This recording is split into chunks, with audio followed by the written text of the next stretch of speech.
The number one question I get when I talk to people is, how are you? With that sad, disappointing head. We're so grateful that people care about us. And just like you, we're struggling. COVID has hit us hard. Starting in, spring, March of last year, it shut down everything. Every touring show, every professional show, and what even hurt just as much, all the local performers that didn't get to come to our theater to perform. It's been devastating. So what did we do? Starting in the spring, our board of directors, we came together to have that conversation. What do we do next? And what it really solidified to us was that the mission was important.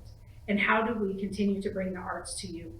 We decided, with all the hopefulness that all of us had in May and June, that this would be over by now, and we pushed forward with the season. We signed contracts, we mailed flyers, we were optimistic and hopeful. And as that was going down, we started river concerts.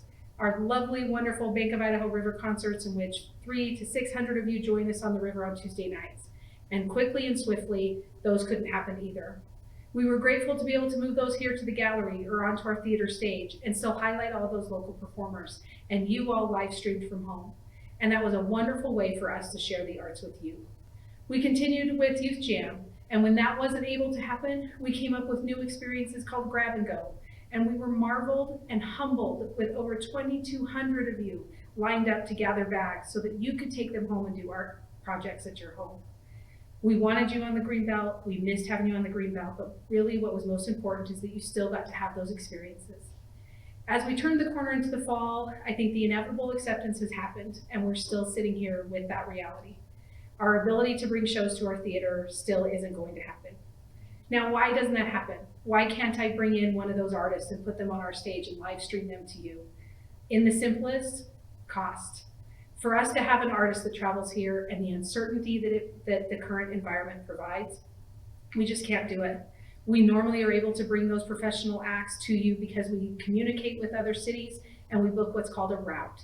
So he comes to us or they come to us and then they go to several other cities. With all the different things that are happening and all the uncertainty, it just isn't a viable option for us to do that. And it's not safe. So what do we do now? What do we do for the rest of 2021? We're going to continue to push forward. With all optimism, we hope to have something in our theater. We miss you being here. We miss our local community being able to have those experiences as well. But we just don't know. So we will continue to serve you.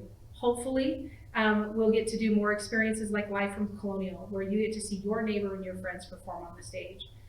We're still optimistic that by late spring, early summer, that we'll be able to have real live performances and that we'll get to go back to having those professionals in our community. But until then, we're going to continue to have activities at Auditorium. We're going to continue to find ways to live stream new activities. And our sincere hope, with your help and with all those that have been so generous with us, that we will be here when the curtain is ready to rise.